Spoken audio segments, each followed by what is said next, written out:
끝나기 전에는 항상 불가능해 보인다라는 제목으로 하나님 말씀 증거하도록 하겠습니다.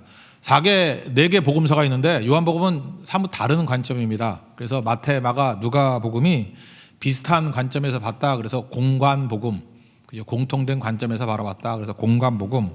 그리고 요한복음을 이렇게 따로 떼어서 봅니다. 시각이 다르고 또 제일 마지막에 쓰여진 복음서입니다. 이건 헬라 세계, 그리스 세계를 향해서 쓰여진 성경인 것 같습니다. 그러니까 이방인들을 대상으로 보는 거죠. 헬라 사람들은 논리를 좋아하고 지식을 좋아했습니다. 그러니까 이렇게 예수님을 변증하는 방식으로 접근을 합니다. 그래서 제가 경험적으로 보면은 이렇게 대학 교수님들 가운데 예수님 영접하신 분들이 있거든요. 그분들 상당히 많이 그렇게 영접하고 오신 분들이 있는데 그분들에게 제일 유용했던 게 2가지였어요. 하나는 처음엔 요한복음을 읽으십시오. 요한복음을 좀 반복해서 자세히 한번 읽어보십시오. 그게 첫 번째 제안이었고, 2번째는 C.S. 루이스의 순전한 기독교, Mere Christianity, 그 책을 한번 읽어보십시오. 이렇게 얘기를 할 때 상당히 많은 교수님들이 변화되고 돌아오는 것을 보게 됐습니다. 뭐 제한적인지 모르지만 저는 그래서 좀 이렇게 지식인들 그러면은 항상 논리 좋아하는 사람들 그러면은 요한복음과 C.S. 루이스의 순전한 기독교 이 2권을 권합니다. 그럴 때 굉장히 마음이 열리고 예수님을 영접하는 일들이 많이 있더라는 것입니다.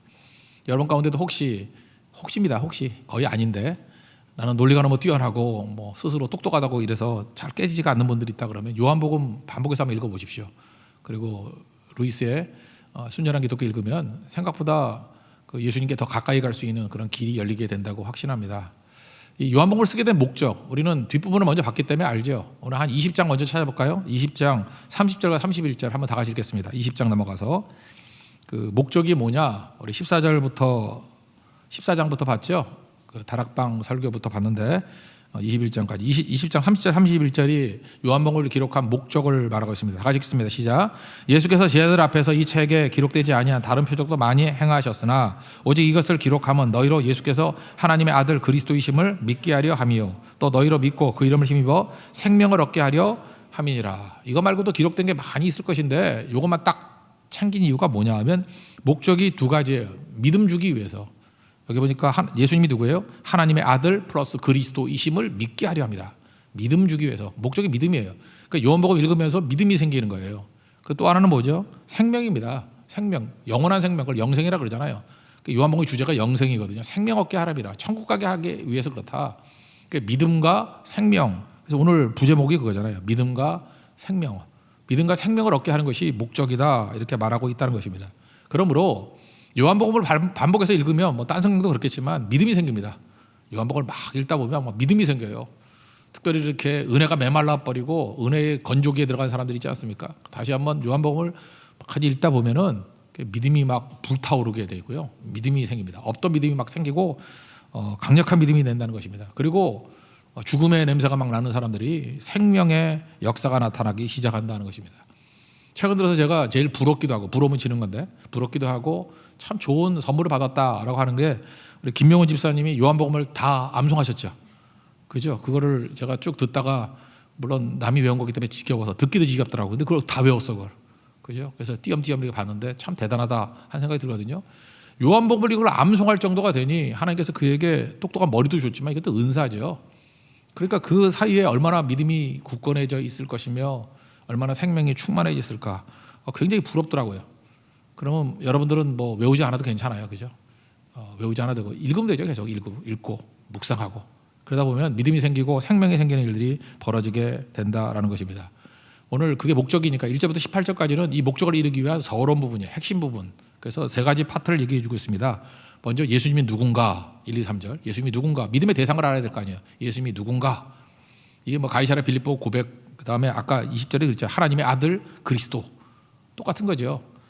그 예수님이 누군가 이걸 설명하는 게 1, 2, 3절이고 그 다음에 예수님이 오셨을 때 2가지 반응이 있다는 거예요. 영접하든지 거절하든지. 영접해야 된다 그런 얘기고 영접이 믿는 거라는 거예요. 영접하지 않으면 안 된다. 그 다음에 3번째는 우리가 증인돼야 된다는 거예요. 영접하도록 거절하는 사람들에게 영접하도록 세례 요한이 뛰었듯이 우리도 그런 증인되어야 된다. 이게 하나님 나라 확장의 방법, 믿음과 생명이 임하게 만드는 방법이라는 거예요. 예수가 누군지를 알아야 되고 그다음에 영접해야 되고 거절하면 안 되는 것이고 그것을 위해서 일꾼들을 보내주었다. 나도 그 일꾼이다. 증인돼야 된다. 이것이 요한복음의 그 믿음과 생명에 확산시키는 어떤 축약된 방법이라는 것입니다. 이거 가슴에 새기고 우리도 예수님이 누군지 알고 거절하는 자들에게 영접케 만들고 우리도 그 증인될 수 있는 우리 하나님의 거룩한 종 되기를 바랍니다. 차례 들어오겠습니다. 예수님이 누구인가? 이거 1, 2, 3절인데 예수님이 누구냐? 그러면 요약하면 그거예요. 구원자이자 창조주다. 우리 가이사랴 빌립보에서 예수님이 물었죠. 마태복음 16장에 나오잖아요. 너희는 나를 누구라 하느냐? 그랬더니 주는 그리스도시요 살아계신 하나님의 아들입니다. 두 가지잖아요. 그리스도 이게 뭐예요? 구원자라는 거죠. 우리를 구원해 주시는 분이 메시아 구원 그리스도고 하나님의 아들입니다. 하나님이란 게 뭐예요? 창조주라는 거죠. 전능하신 하나님. 그래서 예수님을 두 가지로 고백하는 거예요. 뭐 다 요가면 다 그거예요. 두 가지. 구원자이십니다. 창조 하나님이시죠. 창조주 하나님이십니다. 아까도 20장 31절에 나왔잖아요. 뭐를 믿게 한다고요? 하나님의 아들 그리스도이심 두 가지잖아요. 하나님의 아들 하나님이심을 믿는 거 또 하나가 뭐예요? 그리스도이심을 믿는 거. 전능하신 창조주 하나님임을 믿는 거. 예수님이 창조주라는 거예요. 또 하나가 뭐예요? 그리스도 구원자임을 믿는 거. 가이사랴 빌립보도 마찬가지죠. 거기서 베드로 고백도 그리스도십니다. 하나님의 아들이십니다. 똑같은 대답이라는 거예요. 근데 예수님이 막 기뻐하시면서 뭐라 그래요? 이거 내게 알게 한 것은 혈육이 아니라 하늘에 계신 내 아버지께서 알게 하셨다. 그래서 여러분들 요약하면 그래요. 예수님이 누굽니까? 그러면 뭐예요? 구원자세요. 또 하나는 뭐예요? 전능하신 창조주 하나님이세요. 두 가지예요. 이걸 베드로식으로 표현한다 그러면 주는 그리스도시요 살아계신 하나님의 아들입니다. 이거를 요한식으로 표현한다 그러면 뭐예요? 20장 31절 보니까 하나님의 아들 그리스도이심을 믿게 하는 거. 그래서 생명 얻게 하는 거. 그러니까 예수님이 그리스도이시고 하나님의 아들임을 믿으면 생명 얻게 된다. 이게 복음의 요약이에요. 요약. 계속해서 이것을 강조하고 있다라는 것입니다. 근데 성경은 지금 뭐라고 하자면 예수님이 태초에 말씀이라는 거예요. 로고스라고 표현해요. 이게 헬라 사람들의 개념이거든요. 말씀 개념. 그래서 로고스라는 걸로 예수님을 소개하고 있는 거예요. 모든 거의 원질, 시작이라는 거죠. 근데 이걸 설명 안 합니다. 성경의 표현은 설명이 아니라 선포예요. 캐리그마, 선포. 그냥 그렇다. 우리도 그렇죠. 태어나자마자 아빠라고 설명해, 나한테? 엄마라고 설명해요? 그런 게 있어요. 아빠라고 부르라고 그러죠. 아빠, 엄마 그러라고 그러죠. 애들이 뭐 그 설명 듣고 엄마라 그러나? 제일 먼저 보이는 게 그 여자니까 엄마라 그러죠. 그죠? 뭐 아빠라고 설명하면 애가 알아요? 선포하는 거죠. 아빠! 선포잖아. 아빠! 따라해. 아니요. 꼴박이로 주고 아빠! 저는 그랬어요. 아빠! 그랬더니 선포했더니 아빠! 그러더라고. 그죠? 엄마! 그랬더니 엄마로 선포하니까 엄마가 되는 거죠. 그래서 태어나면서 제일 먼저 배우는 게 뭐예요? 믿음을 배우는 거예요. 아빠임을 믿는 것, 엄마임을 믿는 것. 그래서 여기서는 뭐 설명 안 합니다. 그죠? 이거는 말씀이신 예수님이 하나님이시다. 이것을 믿으라는 거예요. 그죠? 믿으라. 그래서 말씀이 예수님이죠. 말씀이 예수님. 1, 2, 3절을 보면 태초에 말씀이 계시니라 말씀이 하나님과 함께 계셨고 툭 되는데 요거 힘들면요. 말씀 대신에 예수님으로 넣으면 쉽게 이해가 돼요. 1, 2, 3절을 말씀 대신에 예수님을 넣고 한번 읽어봅시다. 시작. 태초에 예수님이 계시니라 이 예수님이 하나님과 함께 계셨으니 이 예수님은 곧 하나님이시니라 그가 태초에 하나님과 함께 계셨고 만물이 그로 말미암아 지은 바 되었으니 지은 것이 하나도 그가 없이는 된 것이 없느니라. 그러니까 예수님이 뭐예요? 창조주시다 그거죠. 그죠? 예수님이 태초에 하나님과 함께 계셨고 만물이 예수님으로 말미암아 지은 바 되었고 지은 것이 하나도 예수님 없이는 된 것이 없느니라. 그 말씀 대신 예수님 집어넣으면 다 예수님이 다 이루셨다 그런 거죠. 예수님이 누구예요? 창조주 하나님이시더라. 그러니까 예수님의 말씀이 곧 현실이죠. 그 예수님의 말씀이 곧 현실 아니에요. 빛이 있으라 그랬더니 빛이 있었다. 그러므로 그분이 우리를 구원하러 오신 거라는 것입니다. 그래서 오늘 제목이 그렇잖아요. 끝나기 전에는 항상 불가능해 보인다. 말씀 대신 예수님이 내게 창조주 하나님과 구원자로 오시기 이전에는 다 불가능해 보여요. 근데 예수님이 믿음 가운데 내 안에 오시면 다 가능해진다는 거예요. 그죠? 예수님이 이전에는 다 불가능해 보여요. 지금도 그러죠. 뭐 불가능한 거 투성이죠, 세상이. 근데 예수님이 딱 오시는 순간 그게 가능해진다는 것입니다. 왜요? 구원이 불가능해 보이죠? 내가 어떻게 구원받느냐? 근데 예수님 오시면 가능해져요. 창조주 하나님이 하시는 일, 없는 것을 있는 것 같이 부르시는 분이잖아요. 다 불가능해 보이죠? 근데 주님이 하시면은 말씀이 곧 현실이에요. 그래서 우리 신앙생활이 뭐라고요? 말씀의 성취를 현실화시키는, 현실에서 말씀을 성취시키는 인생을 사는 것, 그게 우리 인생이라는 것입니다. 내 힘으로 안 돼요. 예수님 모실 때만 그것이 가능해진다, 이렇게 말하고 있다라는 것입니다. 그러므로 오늘 1, 2, 3절에서 우리에게 보여주는 건 뭐냐면 예수님은 누구냐? 그럴 때 구원자와 창조주 되신다. 그 분을 믿고 의지하라. 그런 말씀입니다. 우리 요한복음 14장에 또 기억나시나요? 빌립이 와가지고 빌립이 묻죠. 하나님 보여달라고. 그랬더니 야 나를 본 게 아버지를 봤는데 뭘 또 보여주냐 그런 얘기를 하잖아요. 그래서 예수님이 또 뭐라 그래요. 이것도 뭐 설명 안 해요. 믿으라고. 아버지와 내가 하나인 것을 믿으라 이렇게 설명하자. 믿으라. 못 믿겠으면 행하는 그 일로 말미암아 나를 믿으라. 그러니까 믿으라. 그래서 믿어지는 사람이 있죠. 그게 선물로 주시는 거니까. 그러니까 아니면 예수님이 하시는 여러 가지 표적들이 있잖아요. 기적들이 있잖아요. 그거 믿으라. 어쨌든 믿는 게 목적이에요. 그러니까 여러분들 말씀 듣고 믿어지면 그게 최고 복이에요. 근데 참 힘든 게 뭐냐면 뭘 봐야지 잠깐 믿는 사람들. 도마 같은 믿음이지. 그것도 뭐 최악은 아니지만 하여튼 믿는 게 어려운 사람들이 있어요. 잘 안 믿어지는 사람들. 그런 사람들이 그게 잘난 게 아니에요. 그게 복도 지지도 못 받은 거지. 아니 어린애가 자꾸만 와가지고 아빠 진짜 날 낳았어? 나 길에서 주워온 거 아니야? 몇 번 물어보면 재미있는 거지만 애가 아침 점심 저녁으로 매번 묻고 그걸 한 10살 때까지 문다 그러면 죽여버리고 싶지 그거? 내가 선포했잖아 아빠라고 엄마라고 선포했잖아 왜 자꾸 의심해? 그런 거 아니에요? 그 다음에 정신과 들어가야 되잖아요. 그 병 아니야? 그 병? 안 믿는 병, 불신의 병. 그래서 믿는 게 복이에요. 믿음은 선물로 주신다고 그랬잖아요. 잘 믿으십시오. 믿어야지 어떤 일이 벌어지느냐? 내 안에 예수님이 쑥 들어오셔가지고 그저 나를 주관하시잖아요. 그래서 그 다음 얘기를 뭐라 그래요? 요한복음 14장 12절에서 맨날 좋아하는 말 있잖아요. 믿어야 내가 하는 일을 그도 할 것이요 또한 그보다 큰 일도 하리니 그렇게 말씀하잖아요. 믿음이 없으니까 그냥 무력하게 살아가는 거 아니에요. 구원자와 창조주 대신 예수님께서 믿으면 내 안에 계시잖아요. 그래서 뭐예요? 예수님 하신 일도 하고 그보다 더 큰 일도 한대요. 빌빌대지 않고 능력 있게 살아간다 그런 얘기입니다. 그래서 예수님이 누구인지 아는 것은 개념상의 문제가 아니라 실제 삶의 능력의 문제라고. 믿음이 능력이에요. 믿음. 그래서 여러분들 뭘 줄까? 솔로몬한테 맨날 굴잖아요. 뭘 줄까 그러면 대답 못하고 헤매지 말라고. 어떤 사람이 생일이 나와서 뭘 줄까 그랬더니 두 종류죠. 생각이 없어서 모르는 사람도 있고 욕심이 너무 많아가지고 너무 많아서 말을 못하는 사람도 있고 둘 다 악한 거지. 근데 뭘 줄까 그러면은 하나님 뭘 줄까 그러면 믿음 주세요. 그게 최고라고. 믿음 주세요. 그죠? 믿음 주세요. 믿음이 최고의 선물이죠. 믿음이 있으면은 선동기잖아요. 못할 게 뭐가 있어요. 그죠? 많은 영혼들을 살려낼 수도 있고 믿음 이게 주제라는 것입니다. 구원시키는 믿음, 모든 것을 가능케 만드는 믿음이 임하는 하나님의 종 되기를 바랍니다. 그 두 번째 단계는 뭐냐 하면은 이게 영접을 해야 되는데 사람들이 영접을 안 한다는 거예요. 그래서 말씀이다 그래놓고 난 다음에 이해하기 쉽게 말씀이 들어가면 생명이 있는데 생명은 우리는 알긴 알지만 잘 이해가 안 되잖아요. 그래서 빛이라고 설명해요. 빛. 그래서 말씀 이퀄 생명 이퀄 빛이다. 빛을 우리가 느껴지는 거 아니에요? 아는 개념으로. 그러니까 말씀이 생명이니까 반대 개념이 뭐예요? 죽음을 이긴다는 거예요. 죽음을. 그 다음에 빛이 반대 개념이 뭐예요? 어둠이죠. 그러니까 어둠을 이긴다라는 것입니다. 그래서 예수님을 자꾸만 증거하면 예수님이 오시면 어떤 일이 벌어지느냐? 그 죽음을 이기는 생명의 역사가 나타나고 어둠을 이기는 빛의 역사가 나타나기 시작한다. 그런 얘기예요. 그러니까 대표적인 게 어둠인데 우리 영원히 어두우면 어떤 일이 벌어져요? 맨날 기분 나쁜 얘기들 하잖아요. 맨날 어둠도 힘이 있거든요. 어둠이 나를 지배하면 예수님이 나를 지배하지 않고 어둠이 잠깐 지배하면은 사람은 뻔해요. 맨날 불안해. 누구 죽었다는 얘기 들으면 나도 죽을 건데 맨날 이러고 그죠? 누가 병났다는 얘기하면 나도 병날 건데 어떻게 적용을 그렇게 해? 성경을 읽고 난 다음에 그게 나야 이래야지 믿음이지. 그죠? 꼭 재수없게 누구 죽었다 그러면 내가 죽었다 그러고 병났다 그러면 내가 죽었다 그러고 누가 지나가다가 이렇게 떨어져서 맞았다며 나도 맞으면 어떡하나 이러고 그죠? 돌파 감염이 했다는데 주사 2방 맞고 난 다음에도 부들부들 떨면서 이러고 그죠? 돌파 감염. 나 돌파라는 말이 브렉스루인데 브렉스루 그 말씀의 능력이 돌파예요. 어떤 것들 다 돌파해 간다. 브렉스루 그죠? 말씀이 더 능력이 있는 건데 그게 바로 뭐예요? 어둠의 힘이라고.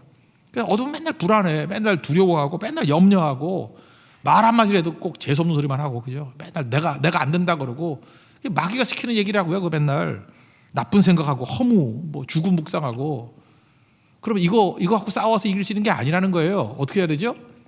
예수님이 증거되면 빛이 예수님 증거되면 어둠은 실체가 아니에요. 어둠은 다 사라져버리고 그죠? 다 사라져버리고 죽음의 세력들은 다 사라져버리고 생명으로 충만해지게 된다는 것입니다. 더 이상 방황하지 않는다는 거예요. 그래서 교회가 할 일이 너무 큰 거죠. 그래서 저도 그래요. 설교할 때도 딴 거 증거하면 안 돼요. 성경 말씀을 증거해야죠. 말씀이 생명이니까 그래야 죽음의 세력을 이기고요. 이게 빛이니까 그래야 어둠을 이겨요. 말씀 떠나가지고 있는 사람은 맨날 뒤에 가서 궁시렁궁시렁하고 딴소리하고 그죠? 어둠만 보고 이제 나쁜 것만 보고 자기의 불길한 것만 보고, 그죠? 부정적인 것만 보고, 왜 그러고 사냐고, 왜? 그 말씀 따라하니까 그래. 자아의 욕심, 뭐 어떤 교만, 뭐 이런 게 있으니까 지껏 드러나니까 맨날 그런 일이 벌어지는 거죠. 그게 문제가 되는 거죠. 4절 5절 읽어봅시다. 4절 5절 시작. 그 안에 생명이 있었으니 이 생명은 사람들의 빛이라. 빛이 어둠에 빛이 돼 어둠이 깨닫지 못하더라. 그러니까 빛을 비추는 일들을 열심히 해야 된다라는 거죠.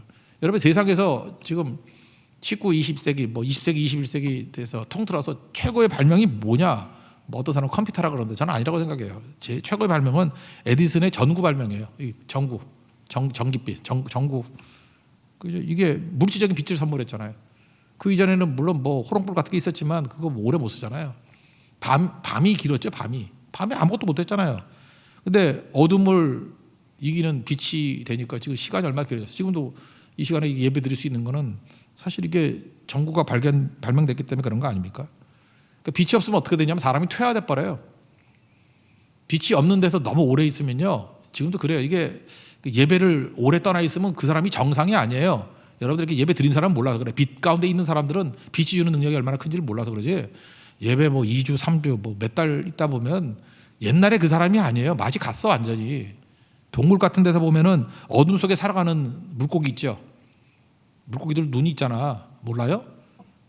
우리 조카는 그 생선만 사면 눈알만 파먹는 애가 있는데 아우 징그러 죽겠어. 그죠? 근데 물고기도 눈이 있잖아요. 눈이. 근데 동굴에 들어가서 이렇게 몇 년 있으면요. 이게 다 퇴화가 돼서 안 보인대요. 안 보이는 눈. 그러다가 이제 아주 퇴화돼 버린 것도 있고 그 다음에 다시 이렇게 비춰주면 또 보게 되는 경우도 있다고. 왜요? 안 보니까. 지금 동굴 속에 있는 물고기 같이 눈이 다 퇴화돼 버려서 빛을 못 보니까 다 어둠에 익숙해져 가지고 하나도 반응을 못하는 자들이 돼 버렸다. 그러니까 우리 성도들이 해야 될 일이 뭐예요? 뭐 그들이 눈 감긴 사람에게 잠깐 빛을 비춰서 뭐예요? 아니에요. 빛을 계속 비치다 보면은 보게 된다니까요.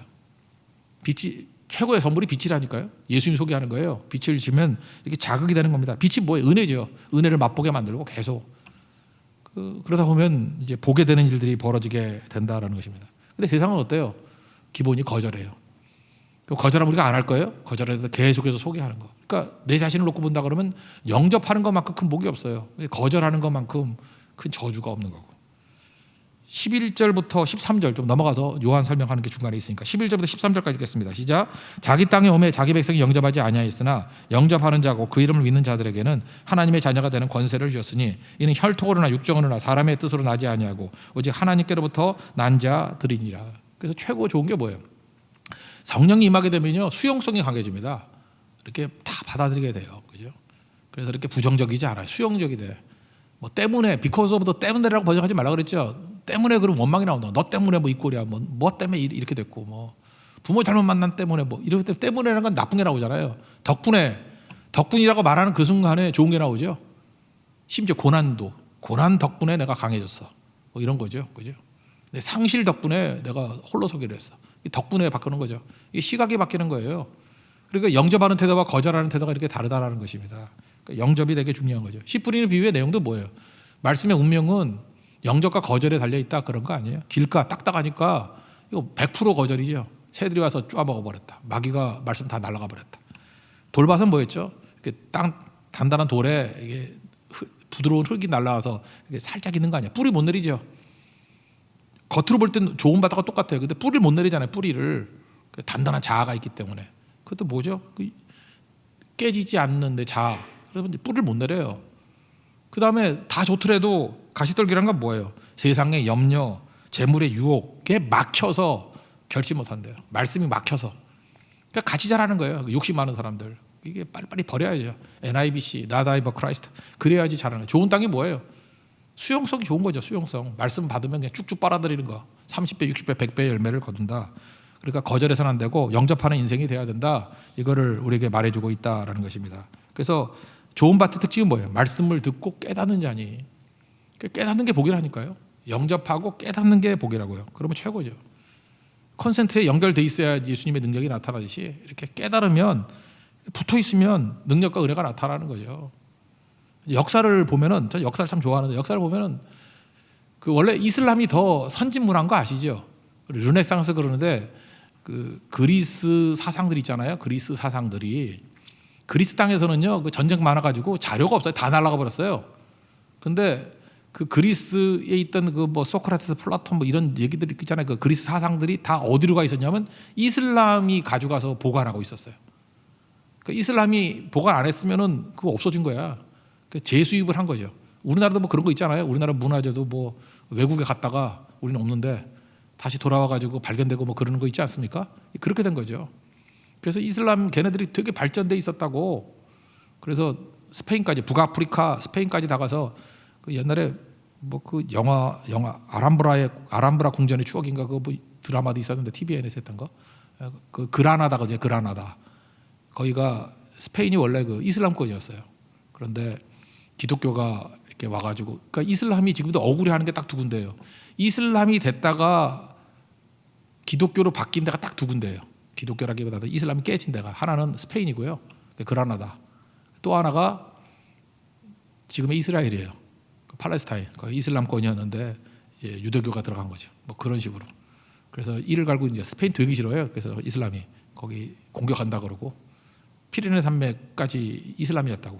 근데 거기를 탈환하게 됐고, 그 다음에 이스라엘 공격하려고 그러는데, 근데 그때까지만 봐도 사실 이슬람권이 그 알잖아요, 여러분들. 그 문화적인 융성이 있어가지고 거기가 더 발전되어 있었다고.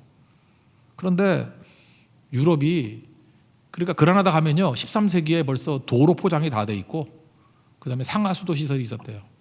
그런데 유럽은 야만들이죠. 야만들.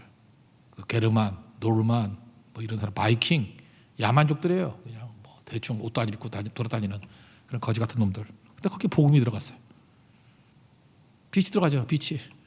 그때부터 그들이 변화되기 시작한 거예요. 그때부터 융성해지고, 그때부터 강력해지기 시작이고, 이슬람과가 대항했던 게 그게 로마 제국 아니에요, 그죠? 그 정도로 살아나게 됐던 것들이 복음이라고. 뭐 딴 얘기 아니죠. 우리나라도 그렇지 않습니까? 우리나라가 어떤 민족이었습니까? 동족을 그 노예로 삼는 민족 아니에요. 조선 초기에 그 노비가 전 인구의 반이었대요. 그리고 세종 때 종목법 해가지고 어떤 일이 벌어져요? 종하고 애를 낳잖아요. 엄마가 종이면 종이야.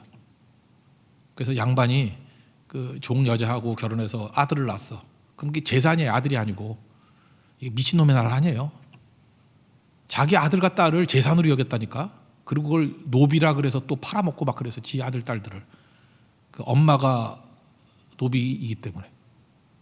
지금 생각하면 이게 말도 안 되는 일이죠. 그게 저주받은 우리나라였어요. 이런 말 같지도 않은 나라. 그러니까 맨날 박살나고 그랬지. 망해야 될 조선이 안 망하고. 내가 볼 때 임진왜란 때 망했어야 나라가 펴는 거라고. 생명 다 한 나라가 괜히 500년 끌어서 끝난 거죠. 한 반쯤에 끝나버려야 되는 건데. 근데 살린 비결이 뭐였어요? 복음 아니에요? 기독교가 들어와서. 한글, 주식경 선생님이 그 한글 때문에 성경을 한글로 번역하는 분으로 말미암아 고상한 사상을 품을 수 있는 글이 된 거예요. 지금 우리가 지금 쓰는 한글의 대부분이 성경 번역으로부터 나온 거예요. 고상한 내용들이 가장 아름다운 사상을 담을 수 있는 내용들, 그런 거라고. 그리고 학교 세워지게 되고 병원 세워지게 되고 다 변화된 거 아닙니까? 그게 얼마나 중요한 건데.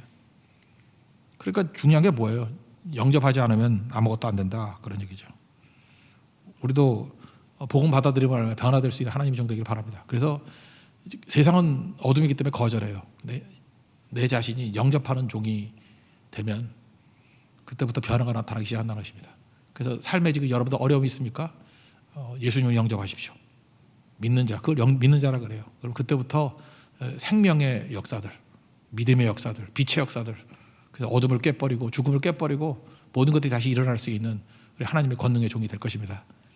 그리고 세 번째 내용은 뭐예요? 이제 우리가 할 일이 증인되는 사명해야 된다는 거죠. 그래서 6절부터 10절까지 또 14절부터 18절까지 이제 세례 요한의 예를 들면서 증인되라는 거예요. 근데 세례 요한은 어떤 사람이에요?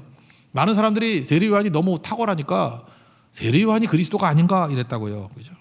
그래서 네가 그리스도냐 그랬더니 정확히 아니라고 얘기하잖아요. 나는 그 빛이 아니고 빛에 대하여 증언하러 온 자다, 뭐 이런 거죠. 그 8절 같은데 그렇게 표현하잖아요. 저는 세례 요한의 자세가 다 우리의 자세가 돼야 된다고 생각을 합니다. 왜냐하면 제가 그랬죠. 우리가 목사나 우리 뭐 리더나 간사들을 작은 목자라고 표현하니까 잠깐 오해를 한다고. 그러니까 이 개념 때문에 되는 오해인 것 같아요. 예수님이 진짜 큰 목자시고 우리는 작은 목자다. 그래서 심지어 어떤 교회는 뭐 이렇게 리더들을 목자라고 부르는 사람도 있어요. 목자. 그리고 그 목자 아내를 목녀, 그러고 뭐 이상하더라고. 목녀. 그 목자는 놈자자니까 목자놈, 목자년인가 그러면 목자 목녀 뭐 이렇게 뭐 부르더라고. 목녀. 아 진짜 있다니까요. 목녀라 그런다니까. 그러다 보니까 사람들이 무슨 생각을 하냐면 자기가 작은 목자인 자가 자기한테 사람을 끌어모으려고 그래. 그래서 왜 사람을 끌어모으냐 그러면 이렇게 끌어모은 걸 가지고 예수님께 헌납하려고. 주님 여기 다 모였습니다. 받으시옵소서. 그 개념이 위험한 개념이에요. 그래서 사람 중심으로 모이니까 맨날 깨지고 그러죠. 그거 올바른 거 아니에요. 그래서 제일 좋은 게 뭐냐면 목사는 개예요. 개. 양머리 개. 보더컬리. 그래서 삼양 목장 같은 데 한번 보라고요. 무슨 개가 뭐 할 일이 있어. 양머리 개인데 개가 자기한테 모이라 그러지 않아요. 모이라 그런다고 양들이 오지도 않고. 개가 할 일은 뭐죠? 양들하고 약간은 좀 경계가 있어야 돼. 뭐 친하긴 친하지만 뭐 짖기도 해야 되고, 그죠? 너무 친해도 안 돼. 양하고 개하고 붙어 있으면 안 돼. 그죠? 이렇게 오면 이렇게 위협도 가하면서 어디로 가야 돼요? 목자 대신 예수님께 몰아가는 거예요. 잊지 마십시오. 우리 성도 중에서 우리가 리더나 뭐 간사나 목사 이런 걸 한다는 것은 양머리 개예요. 우리 개일 뿐이야. 갈렙이 개잖아요. 개. 양머리 개일 뿐이 자꾸 자기한테 사람 모으려고 그러면 안 된다고. 나한테 오면 답이 없어요. 더 혼란이 있는 거지. 예수님께 가야 답이 있다고. 그러니까 우리 목자 대신 양머리 개한테도 목자는 예수님이잖아요. 그걸로 자꾸만 가는 거죠. 주께로 가오니 주께로 간다고. 근데 세례 요한은 진짜 양머리 개예요. 나 아니라 그러잖아. 나 아니라고. 나 빛이 아니고 오히려 증언하러 온 분이라고. 한번 읽어봅시다. 6절부터 10절까지 읽겠습니다. 시작. 하나님께로부터 문해십을 받은 사람이 있으니 그의 이름은 요한이라. 그가 증언하러 왔으니 곧 빛에 대하여 증언하고 모든 사람이 자기로 말미암아 믿게 하려 함이라. 그는 이 빛이 아니요 이 빛에 대하여 증언하러 온 자라. 참빛 곧 세상에 와서 각 사람에게 비치는 빛이 있었나니 그가 세상에 계셨으며 세상은 그로 말미암아 지은 바 되었으되 세상이 그를 알지 못하고. 그러니까 거절하는 세상 가운데 예수님을 자꾸만 영접하도록 만들고 몰고 가는 거, 그게 되게 중요한 거죠. 근데 우리 가운데 정말로 싹군이 뭐예요? 나쁜 놈들이라고. 자기 이익 때문에 뛰는 거고. 왜 사람한테 사람을 모으냐고. 그러니까 문제가 되는 거지. 그러니까 하나님이 약한 자를 쓰시는 거예요. 이제 반푼이 같은 놈을 쓰는 거예요. 왜? 그래 사람한테 매력이 없으니까 안 가지. 우리 개라니까 개. 개같이 살아야 돼. 개같이. 개가 뭐 치장하면 뭐하고 잠깐 자기한테 왜 모르게 만들어. 그냥 개는 안 쳐다보잖아요. 예수님께 가야죠. 목자한테 가야지 먹을 게 있고 목자한테 가야지 생명이 있는 거지. 잠깐만 그 목자라는 참칭하지 말라고요. 우리는 보더컬리라고요. 양머리 개라고요. 그래서 뭐 별의별 유머가 다 있어. 옛날에 제가 신학교 다닐 때 보고 그때 뭐 이런 목사 유머 시리즈 되게 많았는데 뭐 그중에 하나 생각나는 게 그거예요. 뭐 천국에 갔대요. 천국에 갔더니 예수님이 성도가 올 때마다 일어서 가지고 막 환영을 하더라는 거예요. 그냥 너 왔냐고, 너 왔냐고. 박재훈 그 목사니까 안 되다. 그럼 빼고 하여튼 너 왔냐고, 너 왔냐고. 다 기뻐하고 그죠. 또 박신혜 그죠. 박명희 너 왔냐고, 또 뭐 누구 왔냐고, 뭐 계속 부를 거 아니에요, 그죠? 계속 왔냐고, 신보미 너 왔냐고 이렇게 하면서 천국에서 이렇게 예수님이 올 때마다 다 일어서 가지고 그렇게 환영하더래요. 그죠? 문지연도 있네, 문지연 너 왔냐고, 수고 많았다고. 그래서 이렇게 다 일어서 환영을 하는데 어떤 목사님이 왔대요. 그랬더니 예수님이 앉아가지고 가만히 계시더라는 거예요. 그러니까 천국 같은 사람이 너무 궁금해가지고 아니 천국에 왔는데 왜 평신도 올 때는 저렇게 예수님이 일어서 환영하더니만 목사 오니까 이렇게 앉아 있냐고 그랬더니 내가 일어서면 저놈이 내 자리 차지할까 봐 그랬대요. 그 예수님이 의자 꽉 잡고 앉아가지고 왔니? 그 옛날에 그 조크였는데 그래서 전도사들한테 맨날 그런 얘기했죠. 니네들 목사 돼가지고 제발 예수님 자리 차지하려고 그러지 말라고. 양머리 개라니까. 양머리 개. 왜 우리가 예수님 자리에 가가지고 그 자리에 앉으려고 그러고. 나쁜 놈들이죠. 나쁜 놈들. 그건 나쁜 놈들이에요. 나쁜 놈들. 그건 사기꾼이고 악한 자들이죠. 예수님 자리에 예수님 계셔야 되고 우린 양머리 개라니까 개. 그냥 몰아가는 거. 세례요한 보세요. 철저하잖아요. 그리고 뭐라 그래요? 뭐 딴 성경 보니까 신들매 풀기도 감당하지 못한다고. 신들매 풀기도 감당하지 못해요. 뭐야? 거기 샌들 신고 다녔잖아요. 발이 더러우니까 뭐 여러 번 들었잖아요. 그래서 그 집에서 제일 낮은 종이 하는 일이 뭐냐면 샌들 벗겨주고, 벗겨주는 걸로 끝나는 게 아니야. 그냥 발 씻겨주는 거예요. 물 갖고 발 씻겨주는 거. 이렇게 지능탁 같은 거 있는데 여러분들 그 샌들 신고 다니면 발이 더러워지잖아요. 그러면 샌들 벗겨주고 손대기도 싫잖아. 그래서 신들매 풀어가지고 신발 끈 풀어가지고 샌들 풀어가지고 발 씻겨주는 종이라는 거예요. 난 그것도 감당하지 못하겠다고. 그게 세례 요한이라고요. 그러니까 뭐 양머리 개보다 더한 거죠. 그렇게 생각하니까 문제가 없는 거죠. 여러분, 영광은요, 사람 만난다고 영광 생각합니다. 교회가 아무리 훌륭한 사람이 뭐 지도한다 할지라도 사람으로 영광이 임하는 게 아니에요. 예수가 영광이에요. 예수님이 잘 보세요. 구약에도 언약궤가 있을 때, 언약궤 하나님의 임재가 있을 때 가장 영광스럽죠. 회막에 하나님이 임재했다는 게 뭐예요? 구름이 임했을 때, 그때 영광이 임한 거죠. 마찬가지예요. 똑같은 개념으로 14절에 이렇게 얘기합니다. 14절 읽겠습니다. 시작. 말씀이 육신이 되어 우리 가운데 거하심에 우리가 그의 영광을 보니 아버지의 독생자의 영광이요 은혜와 진리가 충만하더라. 예수님이 임하는 곳에 영광이 임하는 거예요. 예수님이 그 장막에, 그 성막에 임하듯이 임했다라는 거예요. 말씀이 육신이 되어가지고 임하셨다라는 거예요. 그래서 영광은 사람에게 영광이 없습니다. 예수님께만 영광이 있다고. 그게 아버지의 독생자의 영광이고 은혜와 진리가 그 안에 충만하게 된다. 은혜는 뭐예요? 공급이죠. 공급. 축복과 공급. 예수님이 있을 때만 계속 은혜가 넘쳐나는 거예요. 공급이 있는 거고. 진리는 뭐예요? 기둥이에요. 기둥. 흔들리지 않는 거. 그래서 성전에 양대 기둥이 있잖아요. 야긴과 보아스. 그가 세우신다 그의 능력으로. 그가 세우신다 그의 능력으로. 예수님이 기둥 되신다는 거예요. 진리의 기둥 되신다는 거예요. 진리의 기둥과 터가 되신다는 거예요. 그러니까 예수님 계셔야만 그가 세우신다 그의 능력으로 흔들리지 않아요. 그리고 흔들리지 않을 뿐만 아니라 계속해서 공급을 받는다고. 은혜를 공급을 한다고. 뒤에 나오자 은혜 위에 은혜로라. 막 은혜가 넘쳐나게 된다는 거예요. 그러니까 교회가 살 길은 뭡니까? 딴소리 하는 거 아니에요. 예수님이 증거해야 된다고. 저도 뭐 과거에도 실수를 많이 했지만 설교할 때마다 그래요. 뭐 읽었던 책 있잖아요. 책. 저도 책을 독서를 많이 했기 때문에 뭐 책 이렇게 설명하면은 뭐 좋은 것 같아요. 성도들 그걸로 변화 안 돼요. 은혜의 진리 생기지도 않아요. 그럼 맨날 주워 들은 얘기들 뭐 이거 간증 같은 비스무리한 것들. 그게 말씀을 증거하는데 약간 보조적인 거에 살짝 조미료 같이 들어가야 되는 거지. 그거 떠들고 있어가지고 귀나 속게 돼가지고 재밌어 뭐 이러면 절대로 영광이 임하지 않아요. 은혜와 진리는 예수님 때문에 오는 겁니다. 예수님 때문에. 그래서 말씀 증거해야 돼요. 말씀. 그러면 아무것도 없다라는 거예요. 오늘 세례요한이 했던 거죠. 내가 누구라고요? 증인이라는 거예요. 내가 누구라고요? 양머리 개라는 거예요. 양머리 개. 그리고 말씀이 육신이 되어 오신 예수님 증거할 때만 은혜와 진리가 충만하게 된다. 이걸 먼저 누가 경험해야 돼요? 내가 경험해야 돼. 내가. 에베소서 3장 8절 보니까 측량할 수 없는 그리스도의 풍성함을 이방인에게 전하고자 하시고. 바울이 그랬어요. 그러면 풍성한 그리스도의 풍성함을 이방인에게 전하고 싶다. 그런 얘기가 뭐예요? 내가 경험을 해야지. 그리스도의 풍성함을 경험한 사람 아니에요? 그리스도의 풍성함을 내가 경험했기 때문에 이방인들에게 전하고자 함이라. 이게 바울의 소명의식이었거든. 그럼 뭐 전하겠다 그 유혹만 있어야 되는 게 아니라 내가 누려야지. 그리스도의 풍성함이 뭔지 모르는 거 어떻게 전거해요? 풍성함을 전하는 것도 아니에요. 오버플로우, 흘러 넘치는 거지. 계속 넘침, 충만이라는 게 넘친다는 개념 아니에요? 15절부터 18절까지 읽겠습니다. 시작. 요한이 그에 대하여 증언하여 외쳐 이르되 내가 전에 말하기를 내 뒤에 오시는 이가 나보다 앞선 것은 나보다 먼저 계심이라 한 것이 이 사람을 가리킴이라 하니라. 우리가 다 그의 충만해서 흘러 넘치는 것 받으니 은혜 위에 은혜라. 율법은 모세로 말미암아 주어진 것이요 은혜와 진리는 예수 그리스도로 말미암아 온 것이라. 본래 하나님을 본 사람이 없을 때 아버지 품속에 있는 독생하신 하나님이 나타내셨느니라. 그러니까 우리는 모든 영광, 모든 은혜와 진리, 모든 좋은 것들은 예수님께로서 나오니까 우리가 할 일은 뭐예요? 앉으나 서나 주님 증거하는 거예요. 죽으나 사나 예수님 증거하는 거예요. 말씀이 육신 대신 예수님 증거하는 거. 그때 풍성해진다는 것입니다. 그래서 오늘 1절부터 18절까지는 요한복음 전체에 대한 요약이에요.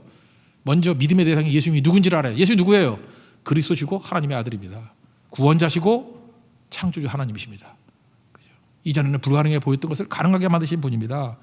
그리고 두 종류가 있죠. 영접과 거절인데 먼저 내가 영접하는 거죠. 영접해야 그 능력이 내게 임하게 돼요. 그가 하는 일도 할 것이고 그보다 더 큰 일도 할 것이라고. 믿음의 믿음.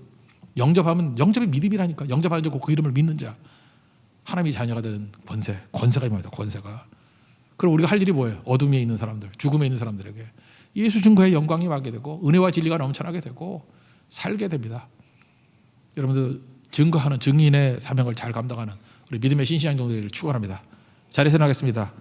전능하신 나의 주 하나님은 찬양하겠습니다.